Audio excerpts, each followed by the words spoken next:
కూర్చున్నట్లయితే చిన్న ప్రార్థన చేసుకుని వాక్య భాగాన్ని ధ్యానించుకుందాం. పరిశుద్ధ గొప్ప దేవ, మహోన్నతులు వెలుసండి, మీ పరిశుద్ధమైన పాదములకు స్తోత్రం చెల్లించుకుంటున్నాం ప్రభువా.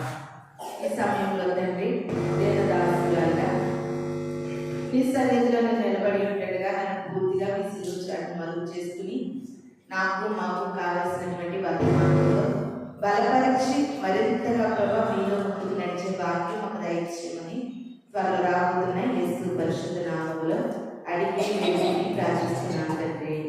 ఆమేన్. హల్లెలూయా.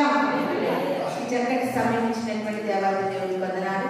కూడి వచ్చిన మీ అందరికీ కూడా వందనాలు చెల్లిస్తూ ఉన్నాను.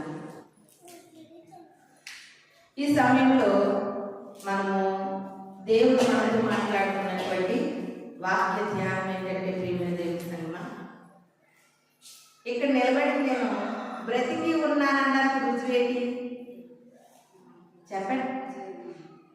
నేను బ్రతికి ఉన్నానన్నానికి రుజువేటి?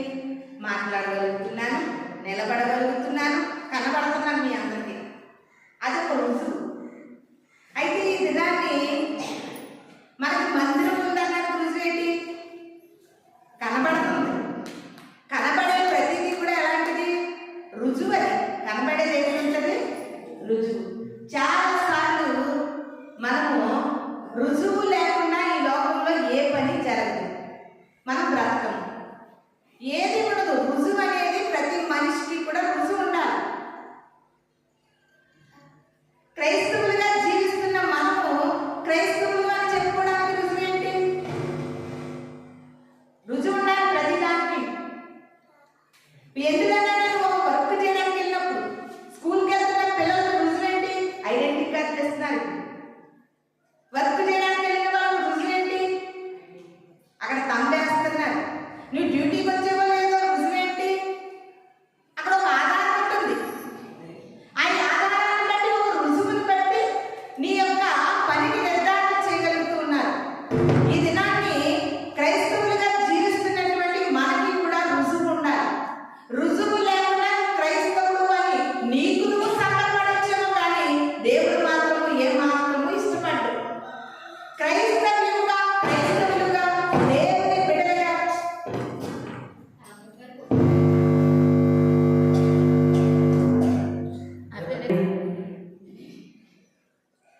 ప్రియమైనటువంటి దేవుని సంగమా, ఈ లోకంలో ప్రతి దానికి కూడా రుజువులు లేకుండా మనిషి యొక్క జీవితము సాగుతూ లేదండి. అన్నిటికీ కూడా రుజువులు ఉన్నాయి. చూడండి, ఏదైనా పరిస్థితులు మనకు ఎదురైనప్పుడు అందరూ ఏమంటున్నారంటే, ఇప్పుడు రుజువులు చూపించండి అంటున్నారు.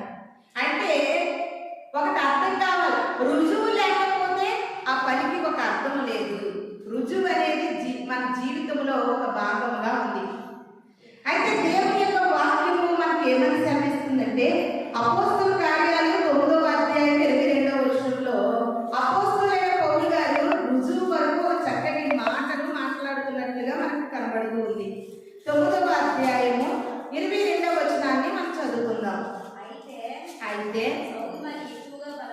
సౌలు మరి ఎక్కువగా బలపడి ఈయనే క్రీస్తు అని రుజువు పరచుచు దమస్కులో కాపురమున్న యూదులను కలవరపరిచెను. హల్లెలూయా, హల్లెలూయా. పాత నిబంధన గ్రంథంలో ఒక సౌలు గారు ఉన్నారు, క్రొత్త నిబంధన గ్రంథంలో ఒక సౌలు గారు ఉన్నారు. ఈ సౌలు గారు ఏం చేశారంటే, క్రీస్తు మన వరకు ప్రాణం పెట్టలేదు, క్రీస్తు శిలువ మరణం పొందలేదని, మోషే ధర్మశాస్త్రం ప్రకారముగా క్రీస్తు శిలువ మరణాన్ని నమ్మిన వారిని ఎంతో మందిని హతము చేసినట్లుగా మనకు కనబడతా ఉంది.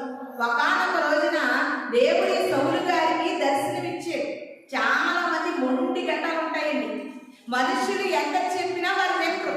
దేవుడు దర్శించినప్పుడు కొంతమంది వినగలుగుతారు.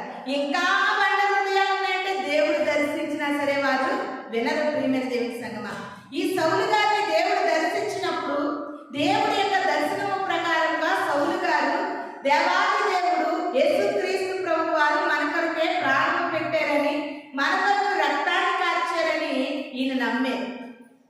అప్పటి వరకు మోషే ధర్మశాస్త్రాన్ని అనుసరిస్తూ ఉన్నటువంటి సౌలు గారు యేసుక్రీస్తు ప్రభువుని తెలుసుకున్న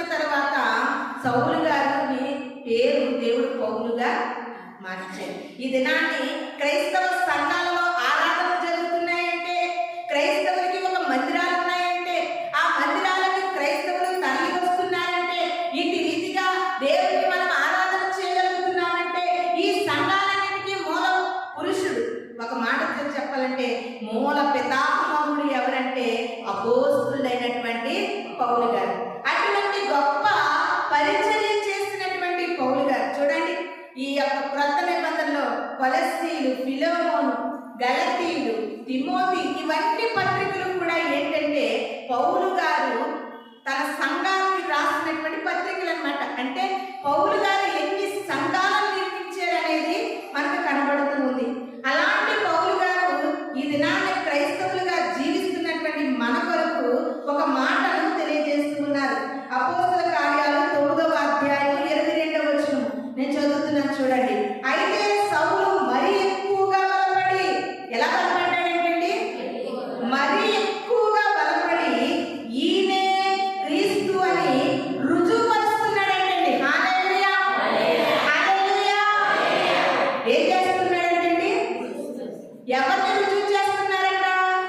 క్రీస్తుని రుజువు చేస్తున్నారు.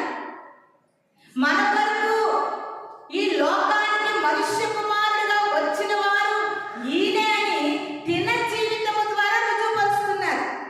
ఆ దమస్కు పట్టణంలో ఎంతో మంది పౌలు గారు చూపిస్తున్నటువంటి రుజువులను బట్టి కలవరపడుతున్నారంట. ప్రియమైన దేవుని సంగమా, ఈ దినాన్ని ఆ క్రీస్తు రక్తంలో కడగబడిన నీవు, బాప్తిసం పొందుకున్న నీవు, క్రైస్తవ బిడ్డగా పేరు మోసుకుంటూ బ్రతుకుతున్న నీవు, నీ జీవితంలో నీ జీవన విధానంలో క్రీస్తుని రుజువుపరిచేటటువంటి క్రియలు నీలో ఉన్నాయా లేదని ఇదనాన్ని పౌలు గారి ద్వారా దేవుడు మనల్ని హెచ్చరిస్తూ ఉన్నాడు. ప్రతి దానికి కూడా రుజువు. నోరు లేనటువంటి ఒక చెట్టు, దానికి ఒక పేరు, దాని పేరు ఎలా ఉందంటే అది ఇచ్చేటటువంటి ఫలాలు, ఆ రుజువుని బట్టి దానికి ఒక పేరు వచ్చింది. ఒక కొబ్బరి చెట్టు ఉందనుకోండి, అది కొబ్బరి చెట్టు అని దానికి రుజువు ఎలా వచ్చిందంటే అది కొబ్బరికాయలు మాత్రమే కాస్తుంది, అన్నింటిలో కలవచ్చు. అన్ని చెట్లు కంటే నేను కొంచెం పొడుగ్గా ఉన్నాను కదా అని అతిశయించదు. అన్ని చెట్ల కంటే నేను కొంచెం పొడుగ్గా ఉన్నాను కదా, నాకేంటి తక్కువ, ఓ పక్కన కొబ్బరికాయలు, ఓ ప్రక్కన మామిడికాయలు, ఓ ప్రక్కన పనసకాయలు కడితే బాగుంటుందని కొబ్బరి చెట్టు అనుకోదు. ప్రియమైన దేవుని సంగమా, ఇది నాకు క్రైస్తవులు అనేవారు ఎలా ఉంటున్నారంటే పేరుకి క్రైస్తవుడు అనే రుజువు ఉంది, రుజువు ఉంది, కానీ రుజువుకు తగ్గ క్రియలు నీలో కనిపించట్లేదు. నువ్వు నిజంగా క్రైస్తవుడివా? నిజంగా క్రీస్తు బిడ్డవేనా? లోకంలోకి వెళ్ళిన తర్వాత అపవాది బిడ్డవా? ఎలాంటి రుజువులు కలిగి దినాన్ని నీ క్రైస్తవ జీవితాన్ని ముందుకు కొనసాగిస్తూ ఉన్నావు? ఈ దినాన్ని విశ్రాంతి దినము. విశ్రాంతి దినం అనగా అందరూ కలిసి క్రీస్తుని ఆరాధించుకునే దినము. ఒక క్రైస్తవుడిగా నువ్వు క్రీస్తుని ఆరాధించుకునేటటువంటి ఈ విలువైన సమయంలో ఒక క్రైస్తవుడిగా నీ రుజువు ఏంటంటే మందిరంలో ఉండాలి. దేవుని నమ్ముకున్న మనము రుజువు పరచాలంటే దినాన్ని ఎక్కడ ఉండాలి? ఈ సమయాన్ని ఎక్కడ ఉండాలి? మనము మందిరంలో ఉండాలి. నువ్వు మందిరంలో ఉండకుండా అనేకమైన స్థలాల్లో ఉంటున్నావు, అనేకమైన పనులను చేసుకుంటున్నావు, అనేకమైన పరిస్థితుల మధ్యలో ఉన్నావు అంటే నువ్వు క్రైస్తవుడిగా ఎలా రుజువుపరుస్తున్నావు? మనలను మనం పరీక్షించుకోవాలి. ప్రియమైన దేవుని సంగమా, అపోస్తలుడైన పౌలు గారు ఎంత చక్కటి మాటలు మనకి క్రొత్త నిబంధన గ్రంథంలో కనబడుతూ ఉంటాయి. ఆయన రుజువులతో సహా నేను క్రీస్తు బిడ్డను, క్రీస్తు కొరకు నేను హతసాక్షిగా నన్ను మారుతాను, క్రీస్తు కొరకు నేను సమస్తాన్ని పెంటగా ఇచ్చేస్తున్నాను, క్రీస్తు కొరకు నేను ఈ లోకంలో ఉన్న వాటిని నష్టాలుగా ఎంచుకున్నాను. అంటే నా జీవితంలో లాభం అనేది ఏదైనా ఉన్నది అంటే అది క్రీస్తు మాత్రమే, అది యేసు క్రీస్తు ప్రభు మాత్రమే అని అపోస్తలుడైన పౌలు గారి దినాన్ని రుజువులు తెలియజేస్తుంటే ఆ దమస్కు పట్టణంలో వాళ్ళు అంటున్నారంట, ఒకానొక రోజున ఈ యొక్క సౌలు ఏం చేసేవాడంటే క్రీస్తు మాట ఎత్తారా కత్తితో పొడిచి చంపేస్తానన్నాడు ఈ పౌలు. క్రీస్తు పేరెత్తారా మా బాగోదు అని ఆ యొక్క దమస్కు పట్టణంలో ప్రజలను భయపెట్టేవాడే. క్రీస్తు మాట ఎత్తనేవాడు. పూర్వకాలంలో ఈ యొక్క పౌలు గారి జీవితం ఎలాంటిదో తెలుసా? హింసించేవాడు ప్రజలను. హింసకుడు, దోషకుడు, హానికరుడు, అనేకులకు హాని చేసిన వాడు. ఆయన అంటారు, హింసకుడును, దోషకుడును, హానికరుడైన నన్ను ఎంతగా ప్రేమించి నీ సొత్తు చేసుకున్నావు ప్రభువా అని ఆయన వాక్యంలోనే మనకి కనబడతా ఉంటారు. ఇది నా ఏమీ కాదండి. ఒక్క మాట మీకు సూటిగా ప్రభు మాట్లాడుతూ ఉన్నారు. ఇప్పటి వరకు లోకములో బ్రతికి, లోకములో దొరికి, లోకములో కలిసిపోయి, లోకముతోనే జీవించినటువంటి నీవు ఈ దినాన్ని క్రీస్తుని వెంబడిస్తున్న నీవు ఇటువంటి రుజువులు నువ్వు కనపరచగలుగుతున్నావా? ఇటువంటి రుజువులు కలిగి నువ్వు బ్రతకగలుగుతున్నావా? రుజువు అనేది ఒక మనిషికి చాలా ముఖ్యమైనది. ప్రియమైన దేవుని సంగమా, రుజువులు లేకుండా న్యాయస్థానం కూడా తీర్పులు తీర్చలేదు. రుజువు ఉండాలి. దినాన్ని నీ క్రైస్తవ జీవితంలో ఎలాంటి రుజువులు కలిగి నువ్వు బ్రతుకుతున్నావనేది నేను నువ్వు ఎంతైనా పరీక్షించుకోవలసినటువంటి అంశం ఉంది. ప్రియమైన దేవుని సంగమా, యెషయా గ్రంథము 41వ అధ్యాయము 21వ వచనాన్ని చదువుకుందామండి. యెషయా గ్రంథము 41వ అధ్యాయము 21వ వచనం.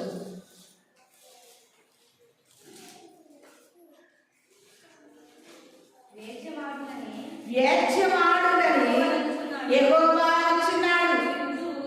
మీ రుజువు చూపించుడని యాకోబు రాజు చెప్పుచున్నాడు. హల్లెలూయా, హల్లెలూయా. దేవుడు అంటున్నాడు ఈ దినాన్ని, ఓ క్రైస్తవ బిడ్డగా జీవిస్తున్న నీవు నీ రుజువును చూపించాలమ్మా. ఎంతకీ నువ్వు క్రైస్తవుడువా కాదా? నువ్వు క్రీస్తు బిడ్డవా, అపవాది బిడ్డవా అనేది ఈ దినాన్ని మనం రుజువు చూపించాలని యెహోవా దేవుడు మాట్లాడుతూ ఉన్నాడండి. చూడండి ఎంత చక్కటి మాట. మీ రుజువులు చూపించుడని యాకోబు రాజు చెప్పుచూ ఉన్నాడు. యాకోబుకి రాజు ఎవరు? దేవాది దేవుడు. యెహోవా దేవుడు ఎలా పరిచయం చేసుకునేవాడంటే, అబ్రాహాము గారి తర్వాత ఇస్సాకు గారు జన్మించిన తర్వాత అనేవారు ఇస్సాకు అనేవారు. ఇప్పుడు చూడండి, నాన్న ఉన్నారనుకో, నాన్నకి 2 బిడ్డలు. ఆ 2 బిడ్డలని ఏమని సంబోధిస్తాం? నాన్న యొక్క పేరుని బట్టి సంబోధిస్తాం. అలాగే దేవుడు కూడా ఏమని సంబోధించేవాడు తెలుసా? ఇస్సాకుతో, నేను ఎవరిని తెలుసా? నీ తండ్రి యొక్క దేవుడును. ఇస్సాకు తర్వాత యాకోబు పుడితే యాకోబుతో అంటున్నాడండి దేవుడు, నేను అబ్రహాము ఇస్సాకుల యొక్క దేవుడను. యాకోబు తర్వాత అంటున్నాడండి, యాకోబు అబ్రహాము ఇస్సాకు యాకోబుల దేవుడు. రుజువులై అలాంటి రుజువులు దేవుడు మీతో మాట్లాడుతున్నాడు. అందుకనే యెషయా భక్తుడు అంటున్నాడండి, మీ రుజువులను మీరు చూపించుకోవాలంటే యాకోబు యొక్క రాజు చెప్తున్నాడు, నువ్వు క్రైస్తవుడును అని నీకు నువ్వు పేరు పెట్టుకున్నంత మాత్రాన నీ రుజువులు కనబడతలేదు. ప్రియమైన దేవుని సంగమా, అస్తమాను మాటి మాటికి కూడా ఆధ్యాత్మికమైన స్థితిలో నువ్వు లోకంలో పడి లేస్తూ దేవుని నామానికి అవమానకరమైన విడిచిపెట్టలేకపోతున్నావు. ఎందుకో తెలుసా? నీవనుకుంటున్నావు నేను క్రైస్తవునని రుజువు నీవు అనుకుంటున్నావు, కానీ నీ రుజువులు దేవునికి ఇష్టకరంగా కనబడతలేదు. ప్రియమైన దేవుని సంగమా, ఇది నన్ను రుజువు పరుచుకునే సమయము ఆసన్నమవుతుంది. దేవుని రాకడ బహు సమీపముగా ఉంది. ఎవరైతే క్రీస్తుని వారి జీవితాలలో రుజువు పరుస్తున్నారో వారు మాత్రమే పరలోక రాజ్యానికి చేరగలరు. ప్రభు అంటున్నారు, మీరే రుజువు పరుచుకోవాలి. మీరేం చేయాలి?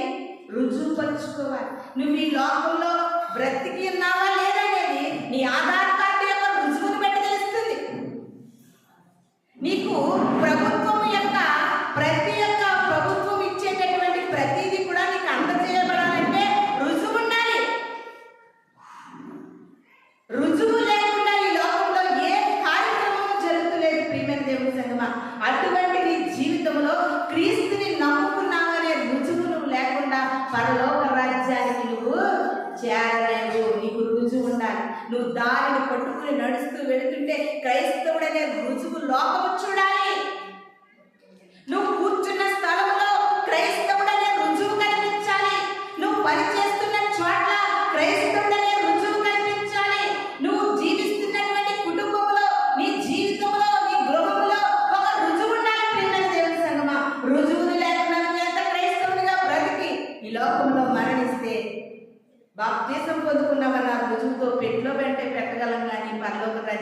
పరలోకంలో కూడా చేర్చలేదనే సంగతిని ఇది నేను గమనించాను. ఎలాంటి రుజువులు కలిగిన ప్రభు కొరకు బ్రతకగలుగుతూ ఉన్నాం.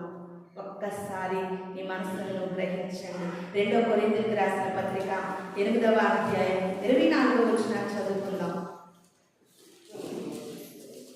2 కొరింథీయులకు రాసిన పత్రిక 8వ అధ్యాయం 24వ వచనం. కాబట్టి నీ ప్రేమ యథార్థమైనదనియు నీ విషయమైన మా అతిశయములను వ్యర్థము కాదనియు సంఘముల ఎదుట కనపరచుడి. హల్లెలూయా, హల్లెలూయా. అపోస్తలుడైన పౌలు గారు కొరింథీయులకు రాసినటువంటి 2వ పత్రిక 24వ అధ్యాయంలో నేను స్పష్టంగా చదువుతున్నాను, ఆలకించండి. కాబట్టి మీ ప్రేమ యథార్థమైనదియు మీ విషయమైన మా అతిశయము వ్యర్థము కాదనియు వారికి సంఘముల ఎదుట కనపరచుడి. వారికి అన్న దగ్గర ఏముంది? అక్కడ కింద పుట్టినోట్లు ఏముంది? 3 నెంబర్ సంఖ్య 2 మీ ప్రేమ యొక్క మీ విషయమైన అతిశయము యొక్క రుజువు. హల్లెలూయా, హల్లెలూయా.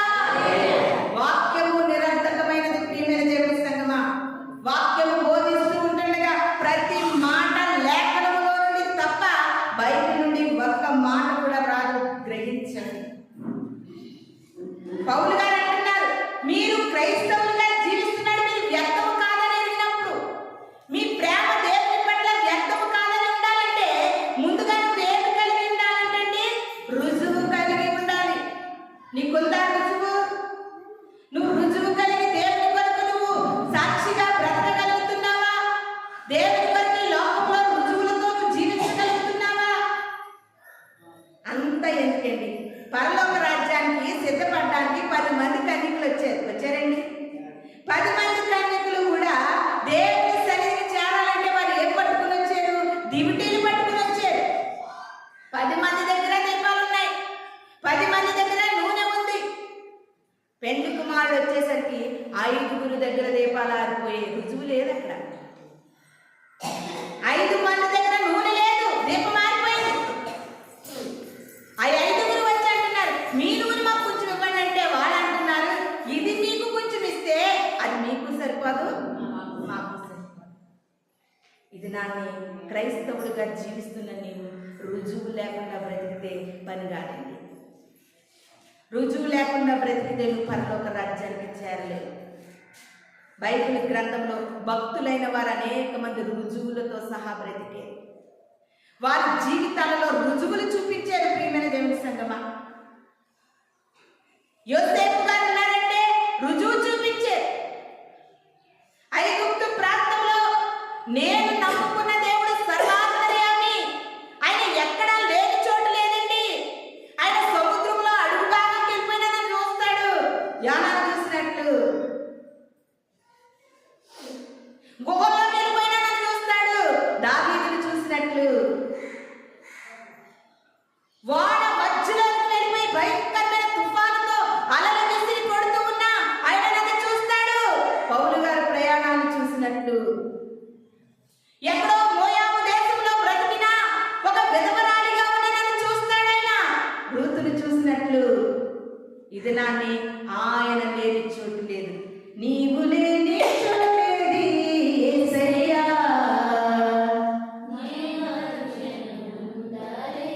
ఆయన లేని చోటు లేదు ప్రియమైన దేవుని సంగమా. ఆయన లేని చోటు లేకపోతే నీ రుజువులు ఆయన దగ్గర కనబడకుండా ఎలా ఉంటాయనుకుంటున్నావు? ఒక అమ్మాయి ఫోన్ చేసి అంటుంది, ఏమంటుందంటే, అమ్మా దేవుడు మంచివారిని ప్రేమిస్తాడా పాపులను ప్రేమించడా అని అడుగుతుంది. నిజంగానమ్మా, పాపులను ప్రేమించకపోతే భూమి మీద ఒక్కరు ఉండరు. హల్లెలూయా, హల్లెలూయా. ఆయన నిన్ను ప్రేమిస్తున్నాడు అంటే నీకు ఆరోగ్యం ఇచ్చాడు, నిన్ను పోషిస్తున్నాడు, నిన్ను కాపాడుతున్నాడు, మంచి కాపరిగా మన పట్ల ఆయన కృప చూపుతూ ఉన్నాడు. ప్రియమైన దేవుని సంగతి ఎందుకో తెలుసా? ఎప్పటికైనా లోకానుసారమైన జీవితాన్ని విడిచిపెట్టి ఆయన రుజువులతో నువ్వు బ్రతుకుతావనే ఒక చిన్ని ఆశ ఇది నాన్ని అపోస్తులైన పౌలు గారు అంటున్నారు, మీరు క్రైస్తవులుగా జీవించాలంటే మీ ప్రేమ యథార్థమైనదైతే మీ విషయమై మా అతిశయం వ్యర్థము కాదని తెలియాలంటే సంఘానికి చెప్తున్నారు. అమ్మా సంగమా, మేము చెబుతున్న బోధ మీ విషయాల్లో వ్యర్థము కాదని మాకు అనిపించాలంటే మీలో మేము ఏం చూడాలి చెప్పండి? మీలో మేము ఏం చూడాలి? రుజువు చూడాలి. ఏదైనా మానవ జీవితము రుజువులు లేకుండా నిర్ధారణ చేయబడదు. నువ్వు ఎలాంటి రుజువులు కలిగి బ్రతుకుతున్నావనేది మనల్ని మనం పరీక్షించుకోవాలి. యోబు గారైతే చక్కటి రుజువులతో ఆధారాలతో దేవుడి కొరకు బ్రతుకుతున్నాడంటే ఒకసారి చూద్దామా? యోబు గ్రంథము 13వ అధ్యాయము 15వ వచనాన్ని చదువుకుందామండి. యోబు గ్రంథము 13వ అధ్యాయము 15వ వచనం చదువమ్మా. ఇదిగో అతడు నన్ను చంపినను, నేను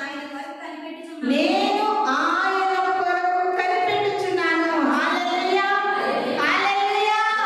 యోబు ఏమంటున్నారండి? ఇదిగో నేను క్రైస్తవుడను, దేవుని బిడ్డను అనుకుంటున్నారా మీరు? మరణమే నాకు ఎదురొచ్చినా, దేవుడే నన్ను చంపినా రుజువులతో నేను ఆయన బిడ్డగానే చనిపోతానంటున్నారండి. హల్లెలూయా, హల్లెలూయా. ఇది నాని ఎంతో మంది క్రైస్తవులు రుజువులు లేవు. ఎలాంటి రుజువులు లేవంటే, అమ్మా ఈ పని నువ్వు చేయకూడదు కదా, నా హృదయంలో దేవుడు ఎంత ఉన్నాడో నాకు తెలుసమ్మా, కానీ చెయ్యకపోతే బాగోదు కదా అని చేస్తున్నాను అంటే అక్కడ నువ్వు దేవుడిని రుజువుపరచడానికి ముందుగా లోకంలో అపవాది క్రియలను రుజువుపరుస్తున్నావు. నా హృదయంలో దేవుడు అంటున్నాడో నాకు తెలుసు అంటున్నావు, కానీ మందిరానికి రాలేకపోతున్నావు. రుజువేది? 5 కన్యకలు, ప్రభువా నీ కొరకు మేము ఎదురు చూసాం, ఏం చేయము, మా స్థితిలో నూనె అయిపోయింది, ఎదురు చూడలేదా, చూసాం కదా, తీసుకెళ్ళిపో. అవదమ్మా పెండ్లి కుమార్తెలు పేసి ఇది నాన్ని ఎలాంటి సాకులను చెప్పడానికి ప్రయత్నించు. ప్రియమైన దేవుని సంగమా, మనము అల్పమైన వారు, స్వల్పమైన వారు. మన జీవితం యాపాటిది. ఆయన సర్వాన్ని ఏలుబడి చేస్తున్నటువంటి దేవుడు, సర్వ మానవాళిని అని నడిపిస్తున్నటువంటి దేవుడు. అలాంటి దేవుడు జ్ఞానానికి మూలాధారమైన ఆయన జ్ఞానం ముందు మనం ఎంతండి అనేకమైన సాకులు చెప్తూ రుజువులుగా లేకుండా నువ్వు బ్రతుకుతూ ఉన్నావు. ఈ దినాన్ని, ఈ దినమేంటి విశ్రాంతి దినాన్ని నేను మానేసానని నా హృదయం ఎంత కొట్టిమెట్లాడిపోయిందో అంటావు. నువ్వు కొట్టిమెట్లాడిపోయింది బాధపడితే కాదు, రుజువు కావాలంటే దేవుడికి ఏం కావాలండి? రుజువు కావాలి. అలాగనుకుంటే అపోస్తులు ఎంతో మంది క్రీస్తుని ప్రకటించొద్దు, మీరు క్రీస్తుని ప్రకటిస్తే చంపేస్తామంటే క్రీస్తు మా హృదయం నిండా ఉన్నాడు, మేము ఎందుకు చచ్చిపోవాలని ప్రకటించడం మానలేదు. రుజువులు చూపించారు. రుజువులు చూపించినట్లుగా ఒక్కొక్కరిని ఒక్కొక్క రీతిలో చంపేశారు. ప్రియమైన దేవుని సంగమా, రాకడ బహు సమీపంగా ఉంది. ఈ దినాన్ని దైనందిన జీవితంలో క్రీస్తుకు తగినటువంటి రుజువులతో నువ్వు బ్రతకకపోతే రాబోయే కాలంలో క్రీస్తు కొరకు నువ్వు ఎలా నిలబడగలుగుతావు? క్రీస్తు కొరకు నువ్వు ఆయన రాజ్యానికి ఎలా చేరగలుగుతావు? త్వరలో క్రిస్మస్ సందేశం చెప్పుకోబోతున్నాం కదా. మరియా గారు రుజువులు చూపించింది. 9 నెలలు రక్షకుని గర్భాన్ని మోసింది. ప్రియమైన దేవుని సంగమా, రుజువు ఉండాలి ప్రతిదానికి. రుజువులతో నేను దేవునితో బ్రతకాలి. నోవాహు గారు రుజువులు చూపించినట్లుగా ఆ యొక్క ఓడను తయారు చేసి ఆ వాళ్ళకు తన కుటుంబము జంతువులన్నిటికీ ఇదిగో ప్రభువా నేను రుజువు పరుస్తున్నాను, నువ్వు చెప్పిన మాట నేను ఆలకించానని రుజువు ఇదిగో, నీకుందా ధైర్యం? నీ మాట ప్రకారంగా నేను బ్రతకగలుగుతున్నానయ్యా, నా జీవితం యొక్క రుజువు ఇది. కానీ నువ్వు కాళ్ళెగరేసి చెప్పగలిగే స్థితిలో మనం ఉన్నామా? ప్రియమైన దేవుని సంగమా, యోబు గారికి ఉందా ధైర్యం?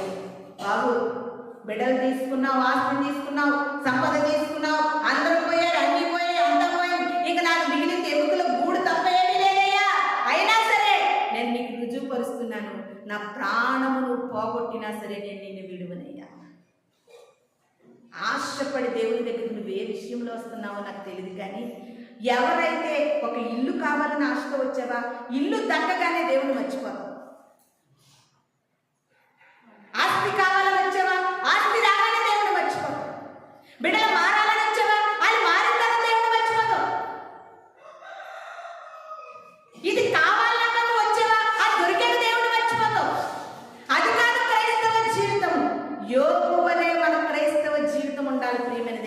సంగమా. ఎంత గొప్ప స్టేట్మెంట్ యోగు గారు ఇస్తున్నారు. నన్ను ప్రాణము పోయిన అక్కడ చూడండి ఎంత గొప్ప మాట ఉందో. ఆయన సన్నిధిని నా ప్రవర్తన అంతా కూడా నేను ఏం చేసుకుంటాను, రుజువు చేసుకుంటాను. ఆయన సన్నిధికి వెళ్తాను, ఇదిగో యేసయ్యా నా ప్రవర్తన ఇదిగో. రుజువులతో నేను దేవునితో సన్నిధిలో మాట్లాడగలుగుతాను. నువ్వు మాట్లాడడానికైనా నోరవుతుందా? రాదు. ఎందుకంటే నువ్వు రుజువులుగా దేవుని కొరకు బ్రతకలేకపోతున్నావు కనుక నీకు ధైర్యం సరిపోదు. ప్రేమైన దేవుని సరిపో.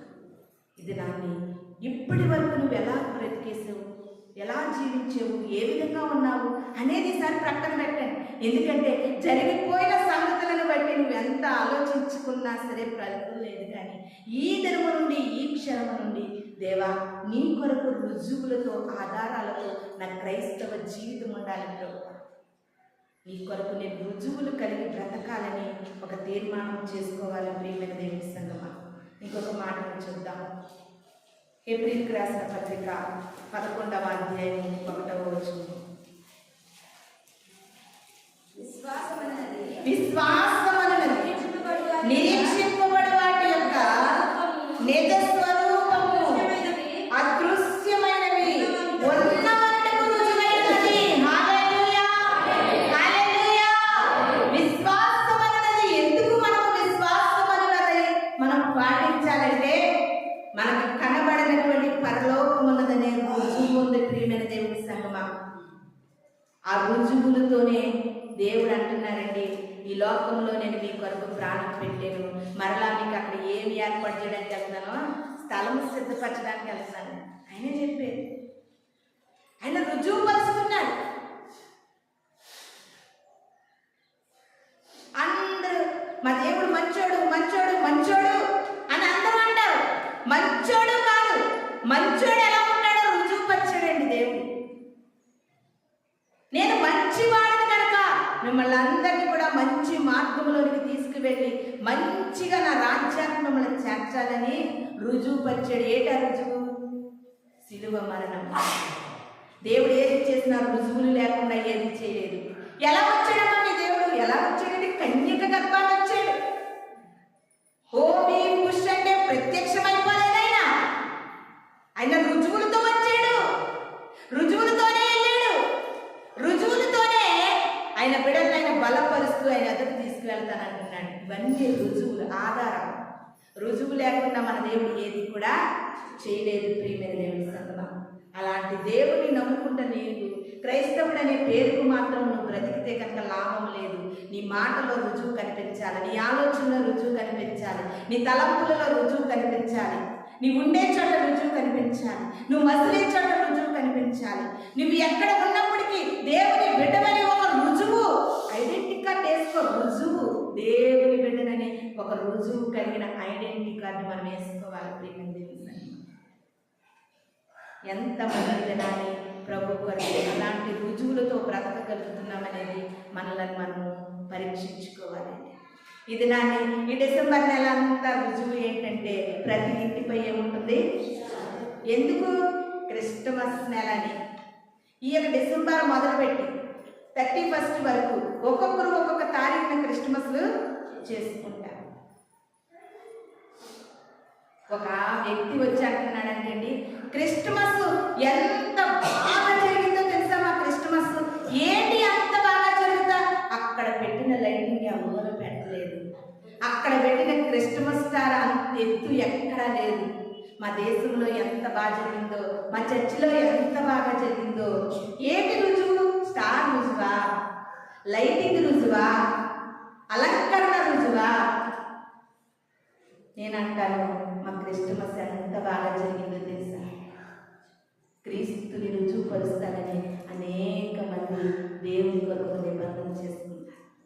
అది రుజువు. ప్రియమైన దేవుని సంగతి. డ్యాన్సులు బాగా జరిగాయంటే రుజువు కాదండి, స్టెప్పులు బాగా వేస్తే రుజువు కాదు. యోగు అంటున్నాను దేవుని కొరకు నేను రుజువు పరిచేస్తాను. ఒక పాస్టర్ గారు అంటున్నారండి, డ్యాన్స్ టైంలోనే వస్తారండి మా సండే స్కూల్ పిల్లలు. డ్యాన్స్ సీజన్ అయిపోయాక ఏమిటి చేస్తారని వాళ్ళు ఈ లోకంలో నువ్వు దేని కొరకు దేవుని కొరకు వచ్చినా అది నీకు దక్కిన తర్వాత నువ్వు రావు. దేవుని కొరకే నువ్వు వస్తే పరలోకం దక్కేంత వరకు కూడా నువ్వు పోవు. హల్లెలూయా, హల్లెలూయా.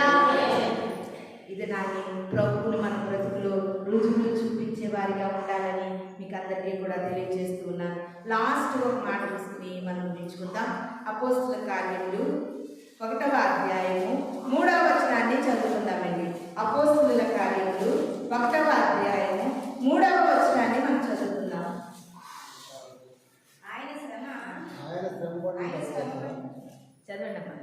ఆయన శ్రమ పడిన తరువాత 40 దినముల వరకు వారు తగపడుచు దేవుని రాజ్య విషయములను గూర్చి బోధించుచు అనేక ప్రమాణములను చూపి వారిని తన్ను తాను సజీవునిగా కనపరుచుకునెను. ప్రమాణములు అన్న దగ్గర ఏముందో చూడండి. ప్రమాణములు అన్న దగ్గర ఏముంది? రుజువులు. హల్లెలూయా, హల్లెలూయా. ఈ లోకంలో ఏది కూడా రుజువు లేకపోతే నమ్మట్లేదు. తినే ఆహారానికి కూడా రుజువులు చూపిస్తున్నారు ఈ మధ్య. ఒక హాస్పిటల్ బాగా పాపులర్ అవ్వాలంటే ఆ హాస్పిటల్ వెళ్ళిన పేషెంట్లు ఎంత బాగా ట్రీట్మెంట్ పొందుకున్న తర్వాత వారికి ఎంత మేలుతో అవి యాడ్స్ చూపించి రుజువులు చూపిస్తే మరొకరు హాస్పిటల్కి వెళ్తున్నారండి. అవునా కదా? ఒక షాప్కి వెళ్ళాలంటే ఆ షాపులో బాగా యాడ్ ఇచ్చి ఆ షాపులో అన్ని నాణ్యతమైనవని కొంతమంది ప్రజలతో రుజువులు చూపిస్తేనే ఆ కొట్టుకు వెళ్తారు. మరి ఇలాంటి దేవుని దగ్గరికి అనేకులు రావాలంటే దేవుని దగ్గరికి వచ్చి నువ్వు రుజువులు చూపించకపోతే ఎవరు వస్తారు? క్రైస్తవ్యం అనేది మనిషి జీవితానికి ప్రాముఖ్యమైనదని, ఒక క్రైస్తవ్యం వరకు రుజువులు కావాలంటే ఆ రుజువులు చూపించేది క్రైస్తవుడై ఉండాలి. మిగతా వాళ్ళు చూపిస్తే ఆ రుజువులు నమ్మదగినవి కాదు. ఎందుకమ్మా ఆదివారం పరిగెత్తుకుని గుడికెళ్ళిపోతున్నారంటే ఆ యొక్క వాక్యం యొక్క మాధుర్యాన్ని కలిగిన రుజువులు నువ్వు కనపరిస్తే అనేకులు దేవుని ఎదురుకు వచ్చే అవకాశం ఉంటుంది. దేవుని సంగమా, ఎటువంటి రుజువులు లేకుండా నామకార్థపు భక్తి, వేషధారణ భక్తి, ఆచారం భక్తి నువ్వు చేసినంత కాలం కూడా ఒక్క ఆత్మను కూడా నువ్వు రక్షించలేవు. ఇది నాని ప్రభు అంటున్నాడు. దేవుని రాజ్యపు గడియలలో ప్రభు నీతో ముక్కుసూటిగా అడిగే మాట ఒకటే, నీవు క్రైస్తవుడిగా రక్షింపబడి ఎంతమందిని నీ ద్వారా రక్షించేవని అడుగుతాడు. ఉందా నీకు రుజువు? ఉందా? ఒక్క ఆత్మను కూడా నువ్వు రక్షించలేకపోతున్నావంటే రుజువు ఏది? నీకు ఏది చూపిస్తావా? ఆత్మల రక్షణ కొరకు ఆహుతైపోయినటువంటి వారు బైబిల్ గ్రంథంలో అనేక మంది ఉన్నారు. కానీ నువ్వు ఒక్క ఆత్మ కూడా రక్షించలేకపోతున్నావు. నిజంగా పెద్ద అయిన మనం నిన్న చనిపోయాడు కదా, చాలా బాగా అనిపించింది. ఎన్నోసార్లు చెప్పాం, ఆయన వెళ్ళలేదు, దేవుని దగ్గరికి రాలేదు. ఒక ప్రశ్న, మన ఇంటిలోనే రక్షణలోనికి రాని వారుంటే ఎంత బాధ ప్రేమైన దేవుని సంగ. దేవుడు నిన్ను ఒకటే అడుగుతాడు, ఎంతమంది ఆత్మను రక్షించాడు అంటున్నారు కదా. గొర్రెలు కనాలి. నిలబడి వాక్యం చెప్పినంతసేపు నేను ఒక సేవకురాలిని, తర్వాత నేను ఒక గొర్రెని. యేసుక్రీస్తు ప్రభు వారే వదకు తేబడిన గొర్రె పిల్లగా వచ్చారు. ఆయనే గొర్రె పిల్లగా వస్తే మనం అందరం గొర్రెలమే ప్రియమైనది. ఎంత ఆత్మల కొరకు నీకు తపన ఉంది, నశించిపోతున్న ఆత్మల కొరకు నీకు భారం ఉంది. ఇది నాని ప్రభు అంటున్నారు, ఆత్మల కొరకైన భారం అనే రుజువు నీలో కనబడతలేదు. అసలు దేవుడి కొరకు అనేకమైన ఆత్మలు నడిపించాలనే భారం నీలో లేదు. ఎలాంటి రుజువులు లేని దానికి నేను క్రైస్తవుడును అని పేరుకు మాత్రం నువ్వు బ్రతికితే ఏమి లాభమని ఇది నాని ప్రభు మనలను ప్రశ్నిస్తూ ఉన్నారు. ప్రియమైన దేవుని సంగమా, ప్రభు మనతో మాట్లాడుతూ ఉంటుండగా ఇది నాని ప్రభు, నాలో అంటూ నీ రుజువులు నేను కనపరచలేకపోతున్నాను. ఈ వాక్యం నాతో మాట్లాడే ప్రభా, ఈ క్షణం నుండి కూడా నీ కొరకు నేను ఎలా బ్రతకాలి? అందరం చెప్తాం, నీ కొరకు నేను ఎలా బ్రతకాలి? రుజువుగా బ్రతకాలి. క్రైస్తవుడు అంటే ఎవరంటే నేనే అని చెప్పే రుజువు నాకుండా. అనేకులు అంటున్నారు, ఒరే ఎవర్రా క్రైస్తవులు? అగో కుటుంబం, క్రైస్తవ కుటుంబము, రుజువులు ఉన్నాయి. వాళ్ళ ఇంట్లో ఒక టీవీ ఉండదు, వాళ్ళొక సీరియల్స్ చూడరు, వాళ్ళొక సినిమాలు చూడరు. ఎవరు రుజువు? మన కుటుంబాలు ఒక రుజువుగా ఉండాలి, మన బ్రతుకులు ఒక రుజువుగా ఉండాలి, మన జీవితాలు ఒక రుజువుగా ఉండాలి. క్రైస్తవుడు అనే పేరుకు మాత్రం కాదు, కానీ క్రైస్తవ్యములో ప్రియమైన దేవుని సన్మ రుజువులు లేని క్రైస్తవ్యము వ్యర్థము, వ్యర్థము. అపోస్తులైన పౌలు గారు అంటున్నారు కదా, 2 కొరింథీయులు చదువుకున్నాం కదా, వ్యర్థముగా మీరుంటే, మీరు రుజువులు లేకుండా ఉంటే మేము బోధించింది కూడా మీకు వ్యర్థము. రుజువులు ఉండాలి, ప్రతిదీ రుజువులు రుజువులు రుజువులు. ఆధారముతో బ్రతకాలి దేవుడి కొరకు. నువ్వు ఎక్కడున్నా, ఎక్కడ పనికెళ్ళినా, ఎక్కడున్నా ఈ యొక్క కుమారుడు రుజువు కలిగి నా కొరకు బ్రతుకుతున్నాడని దేవుడు ఆనందించేటటువంటి జీవితాలు మనం అందరం కూడా కలిగి ఉండాలని ఈ కొద్ది మాటలో దేవుడు మన వినికిడిలో దీవించి ఆశీర్వదించిన గాక. కళ్ళు మూసుకుందాము, ప్రార్థన చేసుకుందాం. స్తోత్రము స్తోత్రము స్తోత్రములు పరిశుద్ధుడా, గొప్ప దేవా, క్రైస్తవులుగా జీవిస్తున్న మాకు రుజువులు ఉన్నాయి. క్రిస్టమస్ వస్తే క్రిస్టమస్ చేసుకోవాలని, కొత్త బట్టలు కొనుక్కోవాలని, ఇంటికి రంగులు వేసుకోవాలని, పప్పులు వండుకోవాలని, పిండి వంటలు వండుకోవాలని ఎన్నెన్నో రుజువులు కనబడుతున్నాయి. అసలైన రుజువు మాలో లేదు ప్రభువా. నీ కొరకు క్రైస్తవ బిడ్డలుగా అనేకులకు రుజువులుగా పౌలు గారు జీవించినట్లుగా, యోబు గారు జీవించినట్లుగా, ప్రభువా యెషయా భక్తుడు సెలవిచ్చినట్లుగా అనేక రుజువులు కలిగి తండ్రి మీ కొరకు ప్రత్యేక కృపను ప్రతి బిడ్డకి దయచేయండి.